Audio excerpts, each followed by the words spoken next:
Félicitations pour l'acquisition de votre nouveau siège RH. Vous avez choisi un produit exceptionnel qui a été conçu pour vous offrir une souplesse et un confort inégalés pendant de longues années. Nous vous remercions de bien vouloir prendre maintenant quelques minutes pour vous assurer que vous tirez le meilleur parti de tous les avantages du produit que vous avez choisi. Votre corps vous en sera reconnaissant. Avant de commencer, veuillez s'il vous plaît verrouiller le mécanisme à un peu plus de 90 degrés. Cela facilitera les premiers réglages. Vous trouverez la molette de commande qui sert à bloquer ou débloquer le mécanisme d'inclinaison sur le côté droit. Tournez vers l'avant pour le bloquer. Une autre chose importante à retenir lorsque l'on utilise un siège de bureau est d'être assis bien droit sur le siège. Beaucoup de gens ont tendance à s'asseoir trop haut ou à s'affaler sur leur siège, ce qui provoque fréquemment des douleurs dorsales. Si les accoudoirs sont montés, assurez-vous qu'ils sont bien serrés et positionnés à la largeur qui vous convient. Pour régler la hauteur, appuyez simplement sur la manette pour lever ou baisser les accoudoirs comme indiqué. En fonction de votre modèle d'accoudoir, il vous est également possible de les orienter,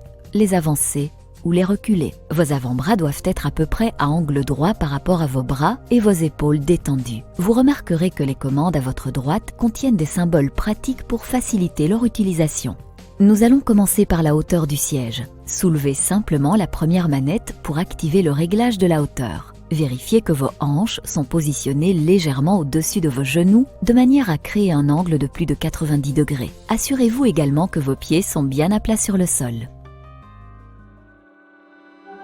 Un siège bien réglé en hauteur favorise la circulation du sang et de l'oxygène et peut même améliorer le fonctionnement du système digestif. Si votre bureau est réglable, vous pouvez également vous assurer que celui-ci est à la bonne hauteur. Le réglage en profondeur de l'assise du siège. Soulevez la troisième manette pour ajuster la profondeur d'assise et la positionner à la longueur souhaitée. Assurez-vous de laisser quelques centimètres entre vos jambes et le bord avant du siège, environ 3 à 5 cm. Un siège avec une profondeur correcte aide à soutenir vos cuisses sans empêcher le sang de circuler dans les membres inférieurs.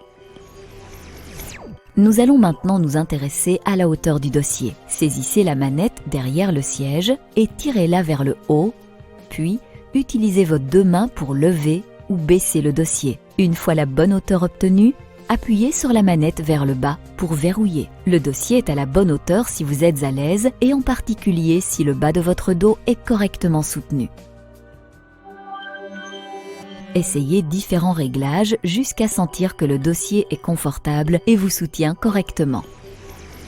Si votre siège est équipé d'un soutien lombaire pneumatique, vous pouvez, si vous le souhaitez, ajouter ou enlever de l'air pour renforcer le soutien de la région lombaire. Évitez de trop gonfler le soutien lombaire. Les sièges RH offrent tous un soutien qui convient à la plupart des personnes. S'il est monté, le repose-nuque est réglable en hauteur et en profondeur. Il peut être très utile pour ceux qui travaillent en position inclinée. Le réglage que nous allons maintenant vous présenter concerne l'angle du dossier indépendant. Soulevez la deuxième manette pour libérer le réglage d'angle du dossier et le faire pivoter jusqu'à obtenir un soutien optimal, puis lâchez la manette pour verrouiller. Ce réglage vous permet de bénéficier à tout moment du meilleur soutien et du meilleur confort que vous travaillez en position droite ou inclinée. Maintenant que les réglages de base ont été effectués, nous pouvons passer au mécanisme d'inclinaison. La molette de commande de tension se situe sur le côté gauche. Comprenant un signe plus et un signe moins, elle commande la résistance du mécanisme. Vous pouvez modifier la résistance en tournant simplement la molette vers l'avant pour réduire la tension ou vers l'arrière pour augmenter la tension. Une fois ce réglage réalisé, calez-vous dans votre siège et déverrouillez le mécanisme d'inclinaison. Un quart de tour suffit entre la position ouverte et la position verrouillée. Si le siège a tendance à vous pousser vers l'avant, tournez la molette de tension vers l'avant pour réduire la résistance. Si le siège s'incline trop facilement, augmentez tout simplement la résistance en tournant la molette vers l'arrière. Quand celle-ci est correctement réglée, chacun de vos micro-mouvements est équilibré, ce qui vous donne plus d'énergie. Vous et votre siège êtes désormais en parfait équilibre et vous pouvez profiter de l'assise dynamique active. Le siège peut maintenant être commandé par de simples mouvements du corps tout en vous offrant un soutien optimal. Votre siège est équipé d'un mécanisme de verrouillage sans fin, vous permettant de le bloquer dans la position de votre choix. Il y a cependant beaucoup de raisons très valables pour ne pas verrouiller votre siège. Le mouvement et les variations augmentent le flux sanguin et l'oxygénation de votre corps et permettent de maintenir votre esprit en éveil. Rappelez-vous quand même qu'on ne va jamais très loin en restant assis.